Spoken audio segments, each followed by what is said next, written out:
ఇక డీటెయిల్స్ లోకి వెళ్తే రాష్ట్ర ముఖ్యమంత్రి జూన్ 1న కాకినాడ జిల్లాలో జరిపే పర్యటనను అన్ని ఏర్పాట్లు పటిష్టంగా చేపట్టాలని జిల్లా కలెక్టర్ ఎంఎన్ హరీంద్ర ప్రసాద్ అధికారులను ఆదేశించారు. ఈ సందర్భంగా ఆయన మాట్లాడుతూ ముఖ్యమంత్రి జూన్ 1వ తేదీన తుని నియోజకవర్గంలోని చామవరం గ్రామంలో పేదల సేవలో ప్రజావేదిక పెన్షన్ల పంపిణీ లబ్ధిదారులతో ముఖాముఖి పార్టీ కేడర్తో సమావేశం కార్యక్రమాల్లో పాల్గొంటారని తెలిపారు.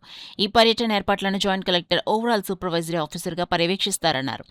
అలాగే వీఐపీ భద్రతా కాన్వాయ్ బందోబస్త్ రూట్ మ్యాప్ అంశాలను పోలీసు శాఖ చేపట్టాలన్నారు.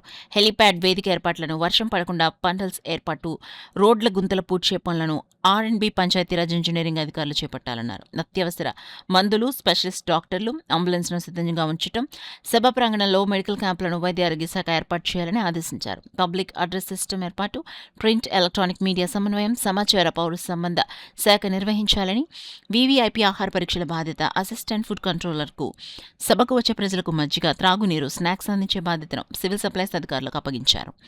అలాగే పర్యటన ప్రాంతాలలో పారిశుద్ధ్యం సుందరీకరణ పనులను తుని మున్సిపల్ కమిషనర్ ఎండీఓలకు ఆదేశించారు.